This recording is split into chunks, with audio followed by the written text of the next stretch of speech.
Welcome to this module on finding and doing deals with investors and or joint venture partners. So what we're going to do in this module is really look at the opportunities that you're going to find that might require you to get other people to either invest with you, so invest funds to help you on the opportunity, whatever that might be, or if it's not just about funds that you need, equally if it's not an investor who just wants to get a direct return, how can you do that and look at packaging it up in a different way that will allow the other person to be involved in a joint venture. Now we're going to cover some of the risks with that and some of the new legislation around that, so that make sure that you understand some of the elements of what you need to consider. So what we'll start off with, we'll start by looking at finding investors and how you go about doing that, where you might look, what you might need to say, the sorts of things that you might need to explore in order to find joint venture partners, find investors. We'll then go on to look at joint venture partners, and we'll look at not just the sorts of scenarios that you would need for joint ventures, but how you actually identify where is it that you need to get a joint venture partner in, and what sort of opportunity should you give them in order to make it a fair and equal joint venture. The next thing that we'll look at is how you sell some of the opportunities that you don't want to keep. So you might come across, when you're generating leads and you're finding opportunities, you're going to come across things that just don't work for you. But that doesn't make them really bad investments. It doesn't make them poor investments. It could just be that they're not the right investment opportunity for you. And therefore, what I want to show you is how you can go about making money from those opportunities in order that you can introduce them to people that they might be right for. Because you've got to remember that all investors have different strategies and different criteria for what they're looking for. And what we'll do is we're going to cover how you go about selling some of those opportunities that aren't fitting your criteria but might fit someone else's. So what we're going to do first of all, we're going to look at finding investors.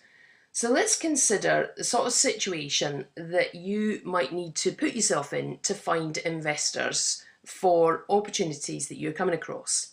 And in the main, when we're talking about finding investors, at this point we're really going to focus in on where you might find investors that will invest funds with you to opportunities that you are not solely able to fund yourself. Now this could be something that you need to buy with cash because it's not mortgageable, or it might just be that you need some funds for a refurbishment.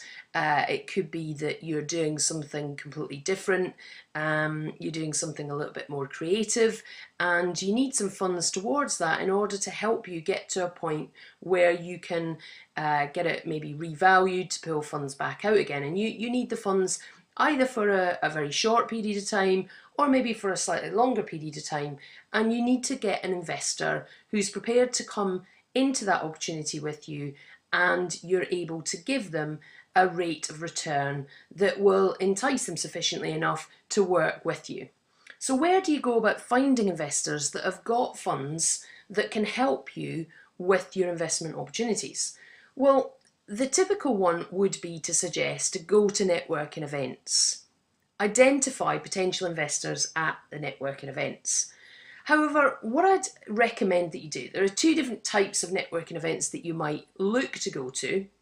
The first being potentially a property networking event. You'd think, well, that's the likely place that I'm going to find investors that are interested in investing in property.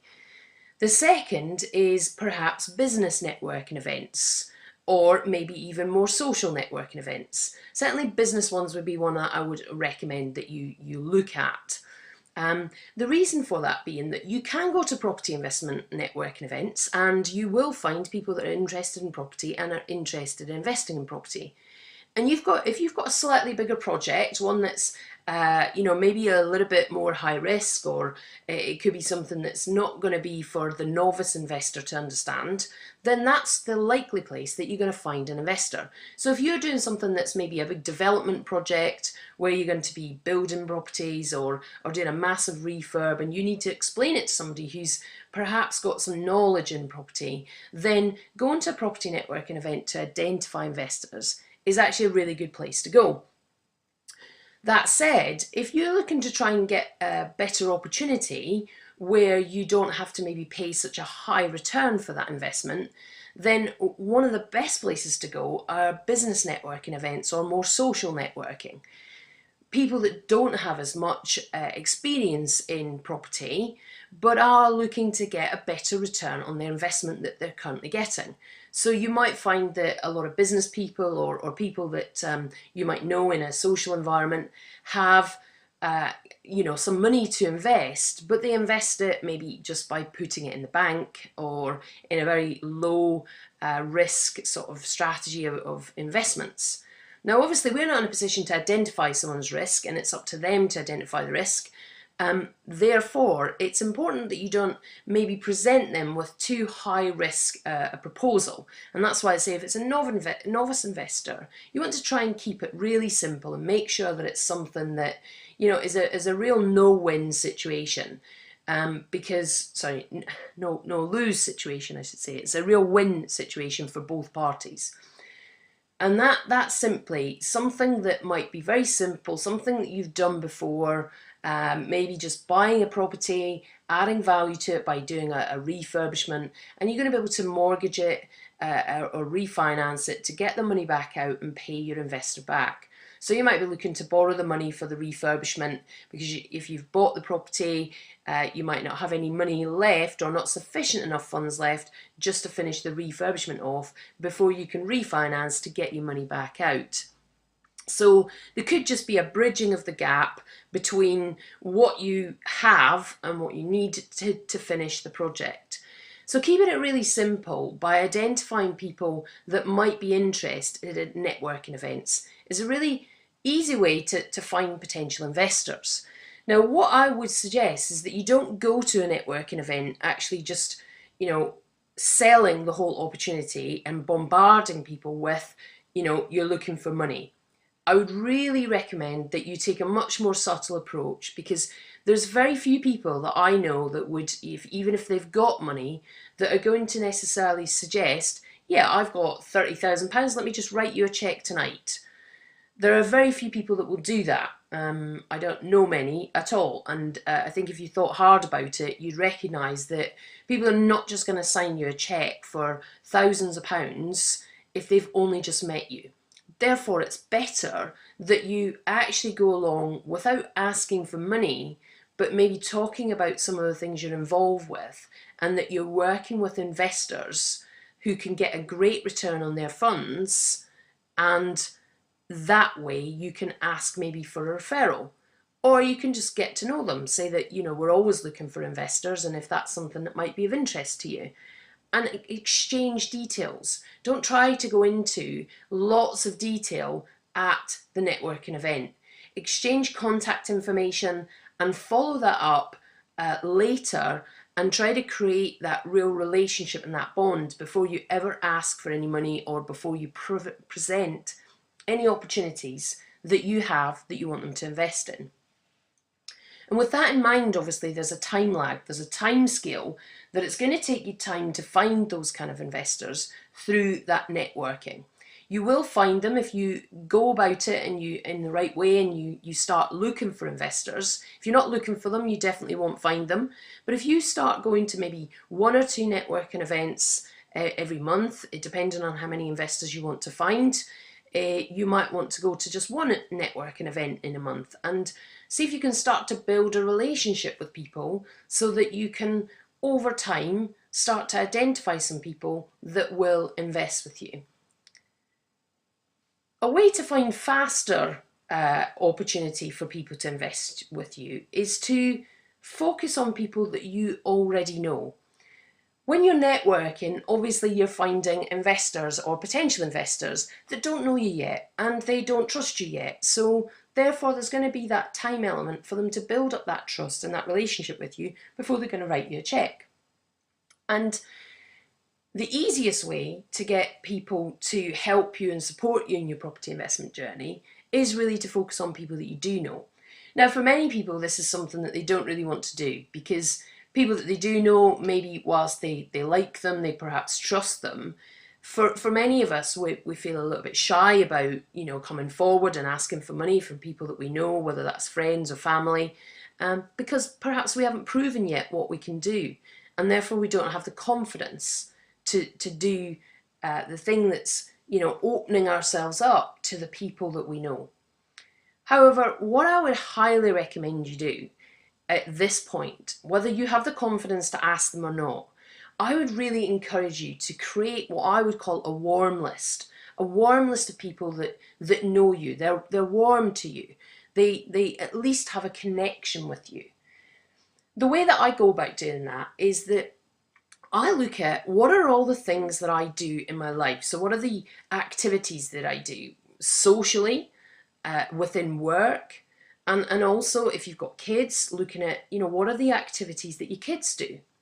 So I look at all those activities, and then I take each activity individually and I start to think about all the people that I know within each of these activities. So I'd lay this out on a spreadsheet, and in the left-hand column are the activities, and then the next column along I start to list out the people that I know in each of those activities. And when I say people that I know, I'm talking about people that I know by name, people that I've had some connection with, who may have some familiarity with me, not necessarily in a business sense or a property investment sense, but people that perhaps know you a little and they feel some kind of warm connection to you, so that if you were to talk to them by chance about something that you're doing in property, that they'll already feel like they know you and like you. So that's all I'm asking you to do here, is to create your warm list. Because the next step on from that is to then to highlight people on your warm list when you come across an opportunity. Now, I would recommend that you do this before you come across the opportunities that you need investment for, because you don't want to wait till you have a live opportunity to then panic about finding the people that will be interested in investing with you. So once you've created your warm list, this is how I would recommend that you tackle it. I would look at some of the opportunities that you're interested in and you're interested in investing in. Maybe pick 3 or 4 and look at what is missing for you. What don't you have that you could do with? And if it's money, and there's a certain level of funds that you're familiarly coming across, so maybe some of the opportunities you're looking at, they all need roughly about the same type of investment. They're fairly similar types of investment, 20, 30,000 pounds, or maybe it's a little bit more than that, maybe it's 40 or 50,000 pounds. Look at the typical sort of investment you're looking at and consider what's your shortfall.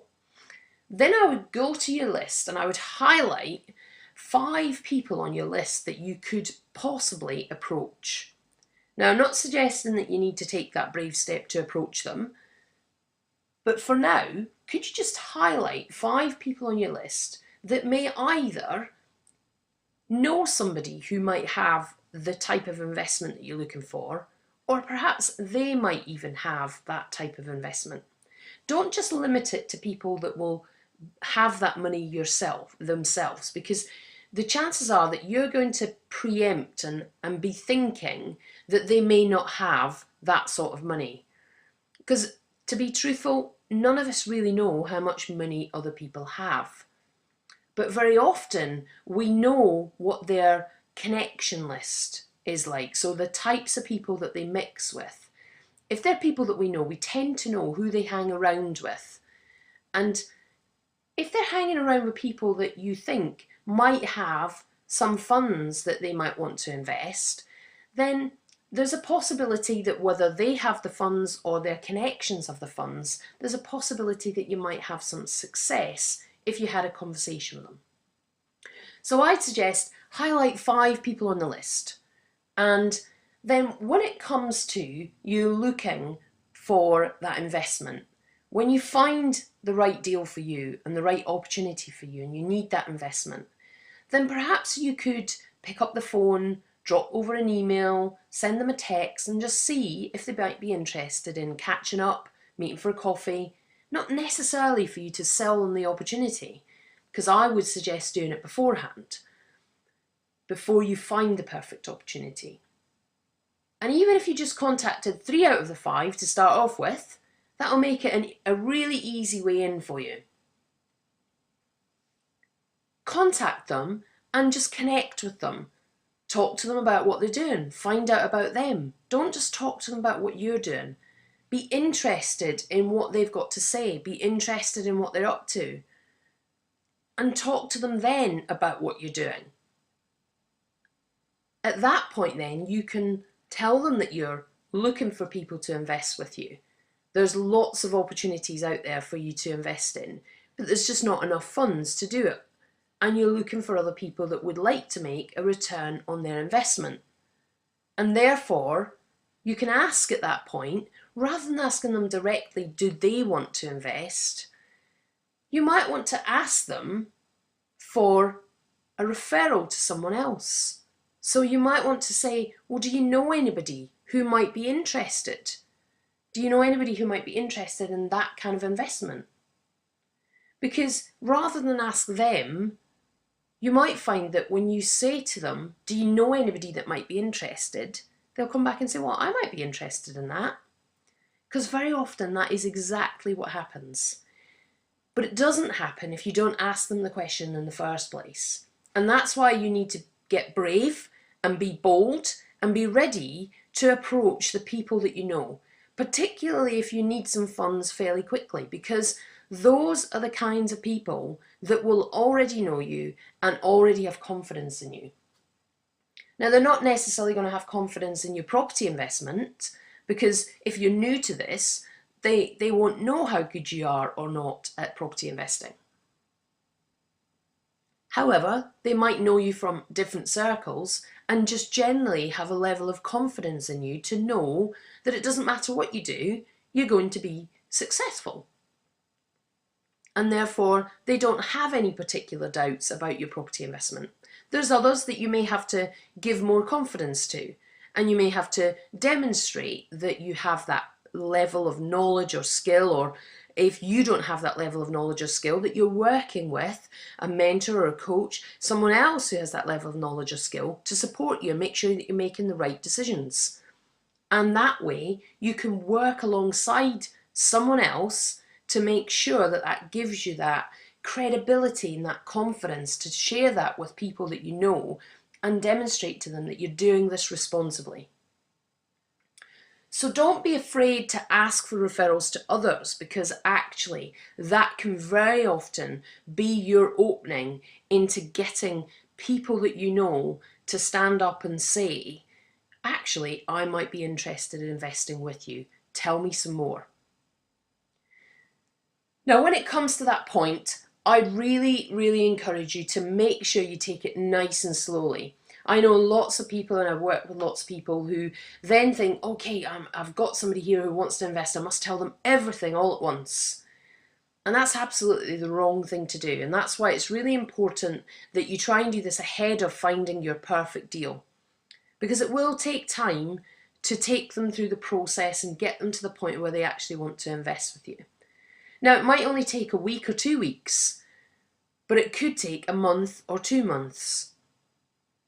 Therefore, I encourage you to just keep making connection with them.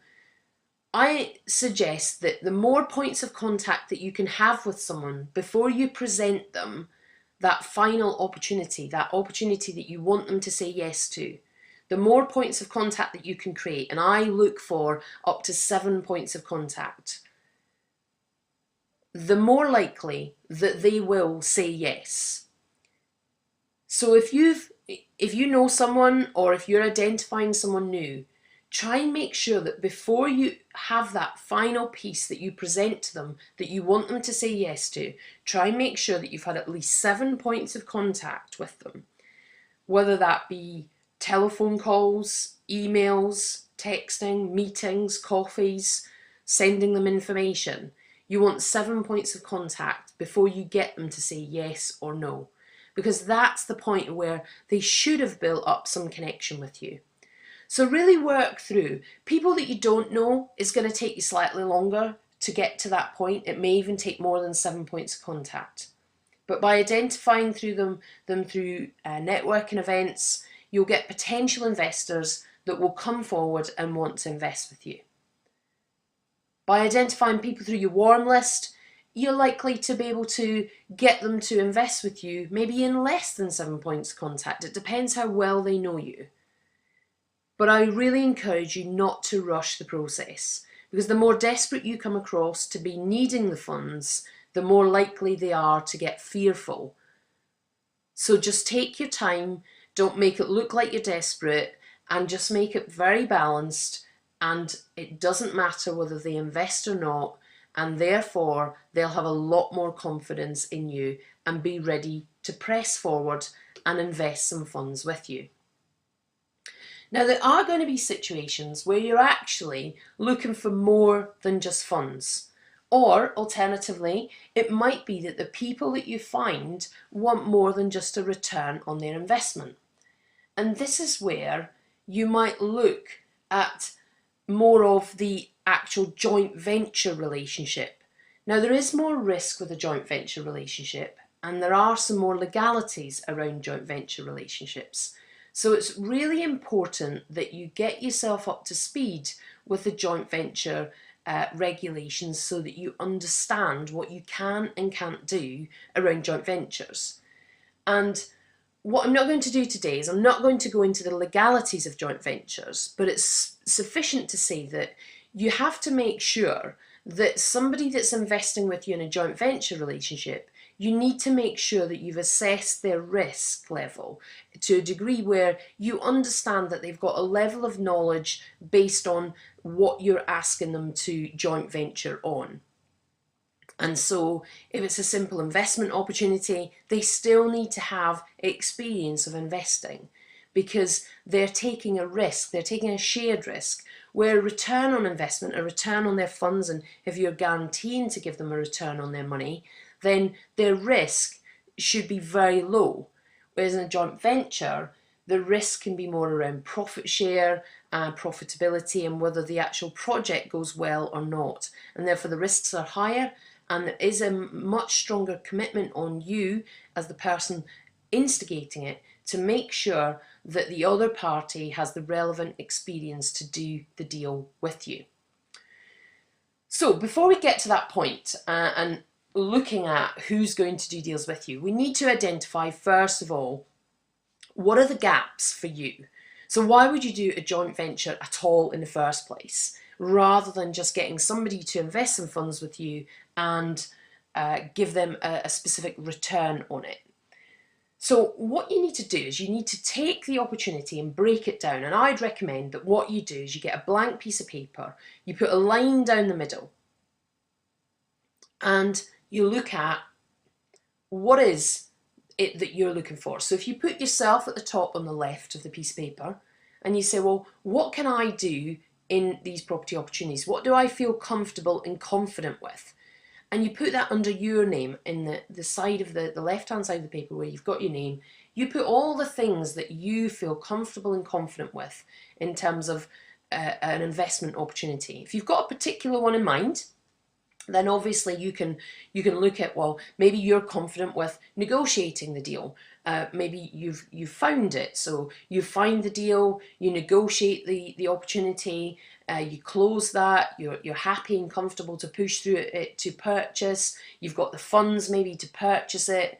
But then when it comes to maybe the refurb, that's where you're thinking, well, I don't yet have the experience to do this, and maybe that's where you need also some additional funds. So on the right hand side of this page, you would then put in where you need a joint venture partner. What are the gaps for you? What are the things that you're really not confident with and not sure of? And therefore, do you need to have somebody joint venture with you on your property opportunities until you perhaps build that confidence? Now, it could be that actually the only thing that you need is money in the opportunity. but you're not sure whether someone will actually give you the money for a return or whether they might want a profit share on it. So what you need to do is, by writing down all of the things involved in the process and understanding where your gaps are, what it is that you need, you'll be able to see what the balance is around looking at how much of that profit share you should give away. So if the predominant element of what you're going to do on the left hand side is you're going to do everything and actually all you need is some money, then you need to consider whether you're going to be a 50-50 joint venture partner or whether you actually are just going to give away less than that. It could be 80-20, it might be 70-30. So you need to look at what are all the things that you're going to do during the property deal or property opportunity, and who's going to do what, and what gap does that leave, who do you need to find, and what is it that you might potentially give away. You'll then look at who's responsible for what and identifying any questions that someone might have. Now, when you're finding joint venture partners, you're going to find them very similarly to investors. The likelihood is that more of your joint venture partners are going to be found through things like property networking, or perhaps some of the people that you know already that have a familiarity with investing. Because remember, there are some risks around it, and therefore you do need to make sure that that person has a level of knowledge around what you're actually going to do if you're going to have them on board as a joint venture partner.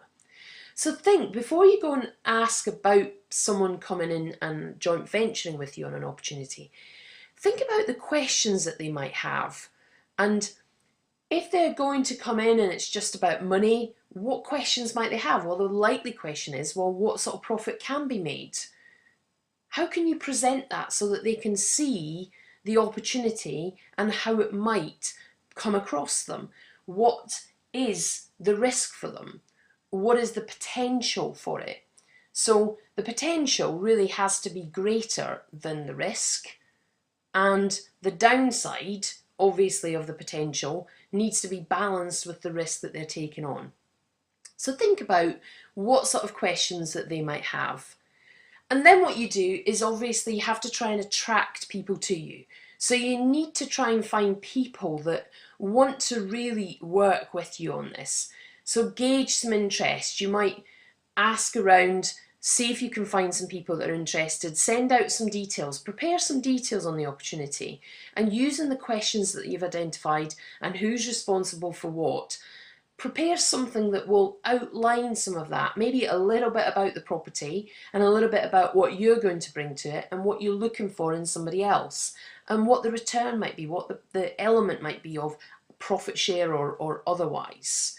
It could be that it's cash flow ongoing, or it might be that it's just equity in the future, or it might be a mix of both. And really, you need to decide what you're prepared to give away before you start those conversations. So look at what's your best case scenario. What would you ideally like to give away? And that would be a nominal amount, because we never want to give away too much. And what's your worst case scenario? What's the absolute maximum that you'll give away on this deal to get someone else involved? Because that gives you parameters to then, once you've gauged the interest in it, to then go and negotiate with your joint venture partner to see where they sit, whether you can get it at your nominal position where you're going to make more, or whether you have to go more towards your worst case scenario. So by identifying all those elements and looking at pulling together the gaps and the questions that other people might have, you'll really go prepared to identify joint venture partners and look at the different opportunities. And you can create a really simple template for you to do that on all the different opportunities you're looking at. If you're looking regularly for joint venture partners, you want to try and find a template that you can work with so you're not having to recreate the work all the time.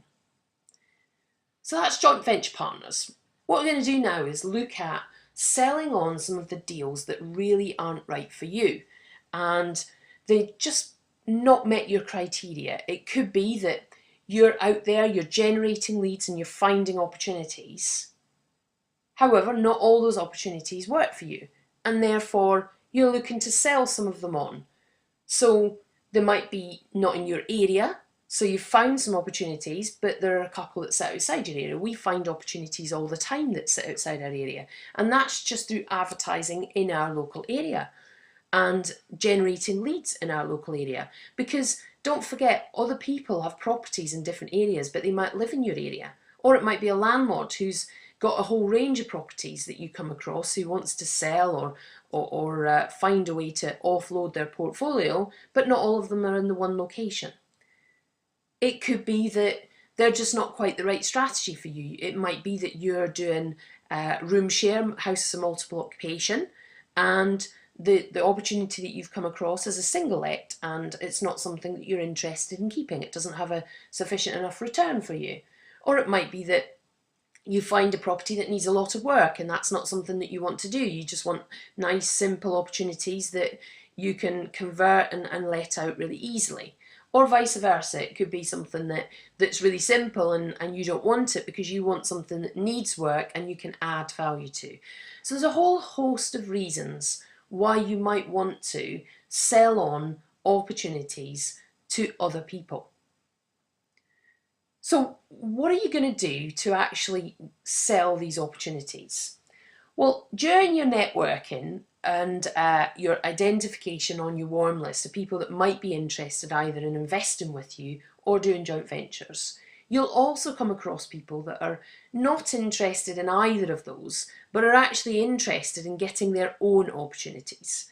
And this is where you can really start to identify through the contacts that you make and the lists that you make. And I'd really encourage you to keep a note of and somehow track some of the people that you meet and put them into one of the three categories. Are they interested in investing with you in money? Are they interested in joint venturing with you? Or are they interested in their own opportunities? And if so, what are they? Now, it could be that there's a fourth category and they're just not interested at all. So those are the kind of categories that you want to put against people when you meet them and you start building that rapport with. Because when you come across these opportunities, then you want to be introducing them to people that have said that they're looking for their own opportunities. They're looking for their own deals. And if you've identified some of what they're looking for, then you might be able to quickly pass on some of these opportunities. It's certainly something that we've done a lot of, where we've found opportunities that aren't right for us, but they do stack up for other investors. So how do we do this? Well, the first thing that we do is we prepare some details on the opportunity. You want to be able to describe in a really easy way what the opportunity is about. Now, by putting together a simple one-page document, it can be 1 or 2 pages, but you can start off with a very simple one-page document. The key elements of what you want on it is, first of all, it's really nice to have a picture. It just makes it a little bit easier to see visually, and it appeals to visual people because we're all slightly different. You want to have a picture, at least one, maybe a couple, don't overdo it, but maybe a couple that just make the whole opportunity quite appealing. So you don't need a picture of the bathroom and you don't need a picture of the back garden. You need a picture of something that's going to make it look a little bit appealing. So maybe a picture of the property on the outside of the street and they can see that it's a nice looking property from the outside. Or if the property itself isn't that nice looking, you might take a little angled shot down the street so that it makes it look more appealing and more attractive and it's not too closed in. Equally, you want to maybe have a picture of the inside of the property, but an attractive one. So something, if it's a nice lounge or maybe it's a nice kitchen that it's got, take a picture of the better room so that it shows it off initially to the investor. People will obviously go and see it, and by process of elimination they will discover that some of the other rooms are maybe not as nice as the ones that you originally showed them. However, that said, you've got to get people at least interested in the outset. Therefore, there's no point in showing them the worst rooms at the beginning because you want them to read past the pictures. So the pictures are there for the visual people to see. And what you want to be able to do is to entice them to go on further. Then the next thing that you want to be able to share with them is very much about the numbers. So how much can they make from this opportunity? What's the purchase price? What's the value of the property itself? So the purchase price might be lower than the value. What sort of rental income can they create? And what sort of potential profit can that be? So, you know, if they're going to get finance on it, so if they were going to get a mortgage, you might help them by, you know, doing a little scenario that shows if there was a mortgage on this property, this is the sort of cash flow that you would have from it. And you don't have to, and obviously you need to make sure that you caveat that with that, you know, all the mortgage products are different. So that's just an example of a mortgage product, because everyone is going to be able to access different types of funds and different types of products. So you have to be careful not to be given advice and not to be quoting a specific product that may or may not be available to that individual. But what's really important is that you do put across the numbers. Now, I would recommend that you keep it simple. There are some people that love lots of numbers. However, that is not necessarily going to appeal to everyone. And therefore, if you make the numbers too complicated, you're going to switch some people off.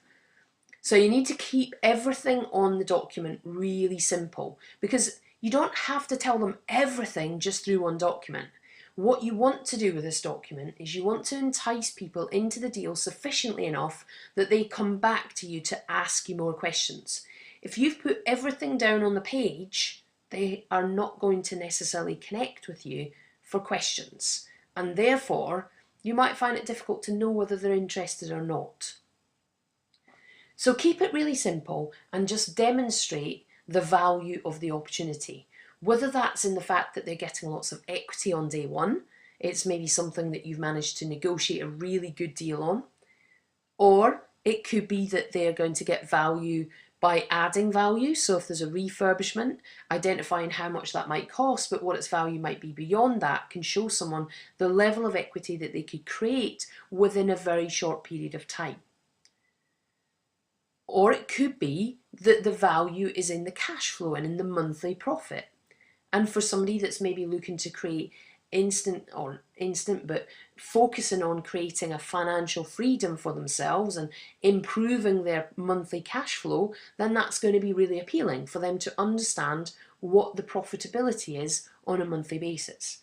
Now, everyone works out profitability in a slightly different way and return on investment in a slightly different way. Therefore, it doesn't matter whether it's right or wrong. It's just about you demonstrating the raw numbers. So you might just say, you know, if you got rental income of £500, if you were to take out maybe finance on this one, typically it's going to cost around 250, let's say, and therefore, with bearing the fact that there might be some additional costs, but the immediate cash flow after the mortgage payment is £250. Obviously, there may be some other costs, but that's for the individual to decide what those costs might be, because that individual may or may not be getting a mortgage, and it's not for you to assume that they will. So therefore, just by highlighting some of the top level things will help them see what the possibilities are. The other thing that you can add to the document, and you might want to limit this depending on how long you want to make your document, but it can be useful. So if you stick into a one-page document, you may not add very much around these things. You may not even add it at all. You may just go with pictures and a little bit of detail on the property itself and some rental numbers or the numbers of the deal. But other things that you can add to the document are other comparable sales values. So if you're trying to demonstrate that this has got some real equity in it, then you might demonstrate that by showing them that other properties have recently sold, and when I say recently, probably within the last 6 months, have recently sold for X price. So look up the sold values. You can find them really easily through Rightmove on the house price tab, or you can find them on Net House Prices and other websites that show recent sold prices of properties. You can also add area and local amenity information. So if you're contacts are at a distance and they don't really know the area particularly well, you might want to give them a little bit of insight to the area so that they know a little bit about where it sits within the location of the region. So if I was showing a region within Cheshire, I might say, well, this is Cheshire, but this is the more specific area. So this is Crewe, for example, and Crewe has a university, it has big employers like Bentley, it also has a hospital, and it's got a mainline train station. So there are lots of things that I can demonstrate to people that in Crewe, which they may not know, but Crewe has access and has industry and it has lots of different things going for it. So I can use the document to help put that across and help people that maybe don't understand the area so well, or they might understand the area but they might not understand it from an investor perspective. So you can really help them see what opportunity there is for them to invest in that area. So that's the document that I would use to introduce to other people. Now, what I wouldn't do is I wouldn't take that sort of document along to a networking meeting. I wouldn't take it along to my first meeting with people necessarily to give them that.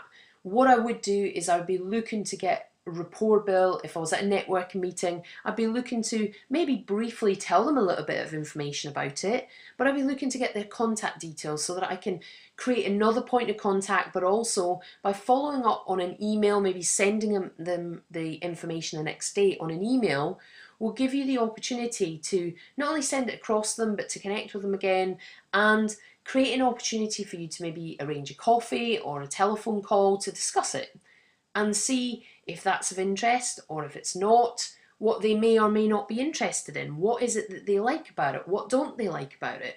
What can they look for in other deals? What are the things that aren't quite right about that one that you might be able to find in something else? So using that document to create further conversations is a fantastic way to move it forward for investors to take those opportunities up from you. So what do you do when you're selling deals in terms of price? When you're selling opportunities to other people, it's very difficult to know exactly how to price them, because in the main, most of us are used to perhaps going into an estate agent, finding an opportunity through an agent, and then it's the seller that pays the fee rather than the buyer. And so therefore for us, selling deals where we're looking to create a fee for selling that opportunity on, it can for some people seem a little bit alien. So what you need to be able to do is you need to be able to understand the benefits within the opportunity that you're presenting and consider how much they might be worth to someone.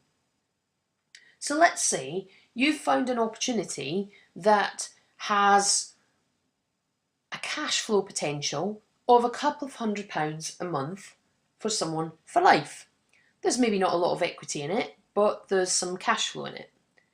And it's the sort of opportunity that they could walk into an estate agent and pick that up all day long. They'll be able to find that opportunity really easily.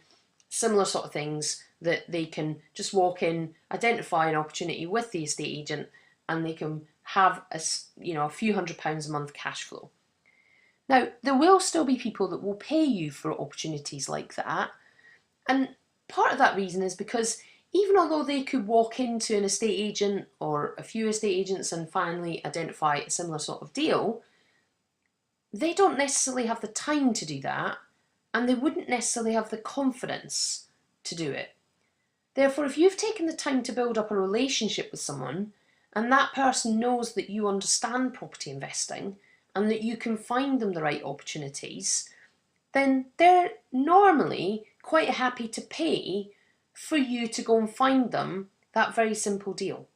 Now, they might only be happy to pay, £500 or £600 or maybe £1,000 for that.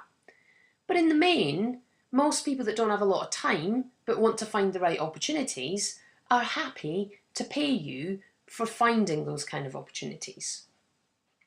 Now, if you're finding opportunities that have a lot more value in them.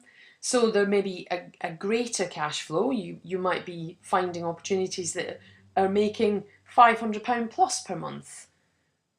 Or it could be that you're finding an opportunity that's perhaps worth £100,000, but you've managed to negotiate a purchase price of maybe £80,000 or £85,000, or maybe even less. And that person could buy that opportunity and maybe get £15,000 worth of equity from day one, or it might be that they're getting a £500 a month cash flow from day one. Therefore, someone is likely to be happy to pay for that and pay more for that than just £1,000, because they can make that back in the first 2 months. Therefore, they may be prepared to pay up to 6 months worth of value on that. So let's say they were going to make £3,000 in the first 6 months. They might be prepared to pay you for finding that sort of opportunity and bringing that to them. They might be prepared to pay you as much as £3,000. Some of it you do have to test the market to see who's prepared to pay what, and it is difficult to price exactly an opportunity. But I think if you can look at it like that and consider what's the value of the opportunity that you're presenting, then you'll find a balance of the price that you can charge. And to add to the balance of where people get used to paying for things, and you know, you might find people say, well, I could go to an estate agent and find that opportunity. You just need to describe to them the benefits that you can bring to the finding the deal for them. And also, you might point out to them that a lot of agents now, particularly where opportunities are going to auction, there are many agents that are now actually charging the buyer instead of the seller. Because what they're trying to do is they're trying to get more and more properties onto their books so that they can sell more opportunities. And rather than charging the seller, they're charging the buyer. And in some cases, they're charging both. So they're charging the seller less and charging the buyer a little bit to balance out, so that they're making the same amount of money, but they're making it across 2 people rather than 1. So there's not as much fear around people wanting to pay for deals, so that you can think about, well, yeah, if this is a good enough opportunity, someone will give me money for it, someone will pay for it. And if you don't know people that will pay for it, look to other people that know people. So build your network around other people that know investors.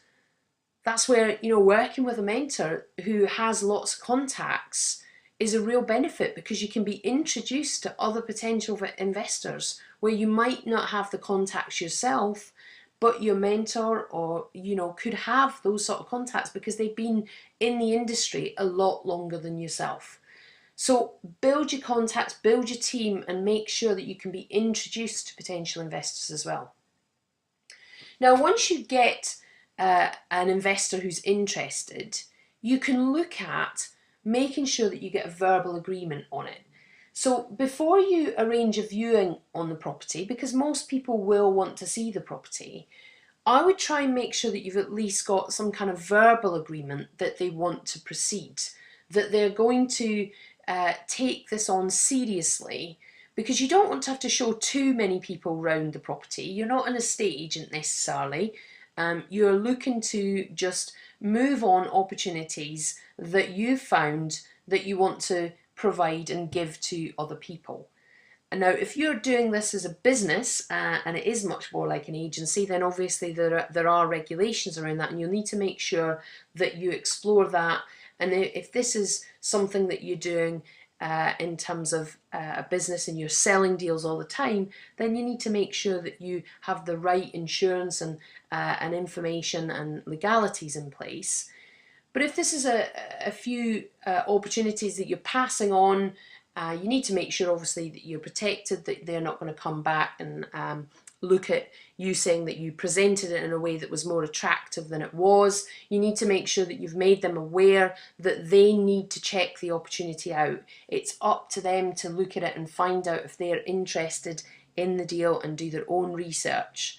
So you need to make sure that's clear. And I would encourage you to make that very clear at the outset, so that before they even go to see the property, you have made sure that they have done some research on it and that they are at least genuinely serious about the opportunity. And bar visiting the property and things not quite being right based on how you've described it, that they will actually proceed with the purchase.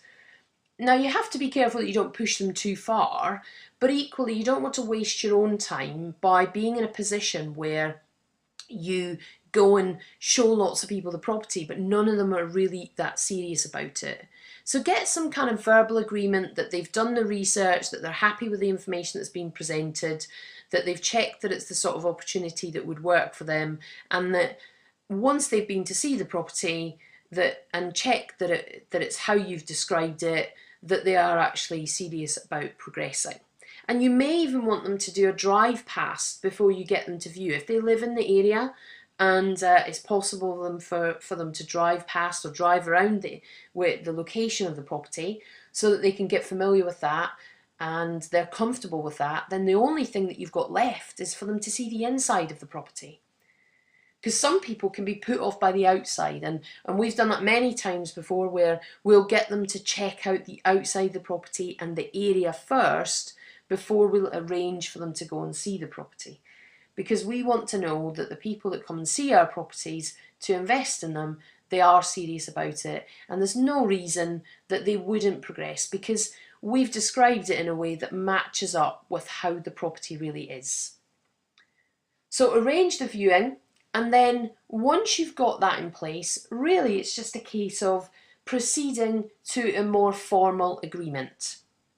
Now, that more formal agreement might be a simple heads of terms that outlines, you know, what it is that they're buying, who's buying it, you know, who they're buying it from, and how much is being purchased for, and the intended completion date, and any other agreement that you've made might be outlined in that document. But very simply, it will be some kind of agreement in writing, and then you'll proceed to the purchase.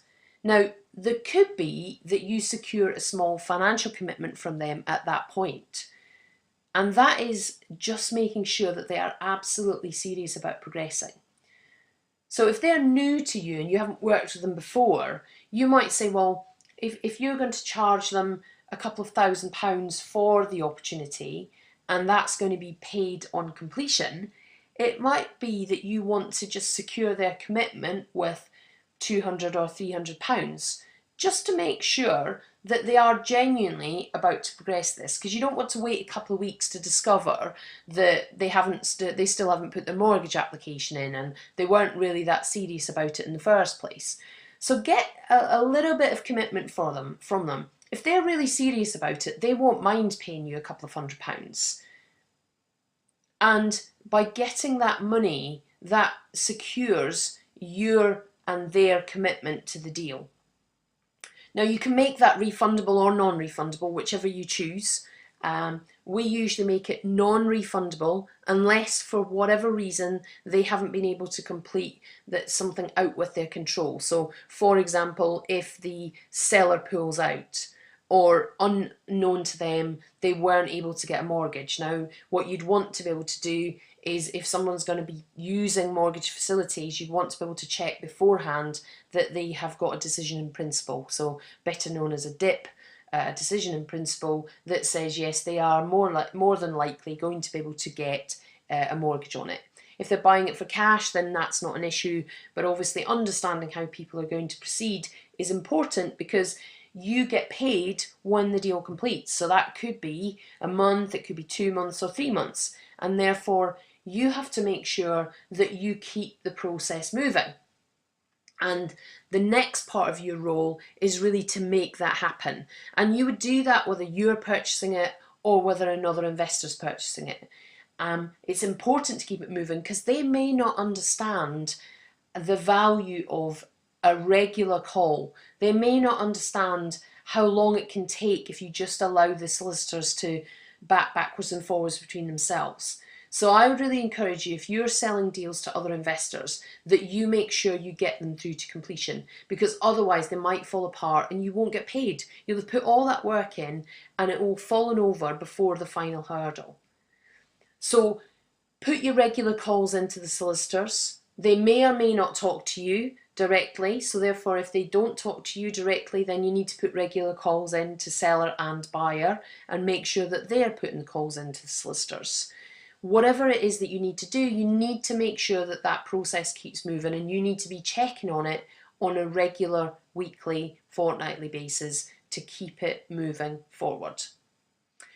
And then in order to get paid at the end, you either need to invoice them the fee prior to completion. I'd recommend that you always make sure that you get paid your final sum on day of completion.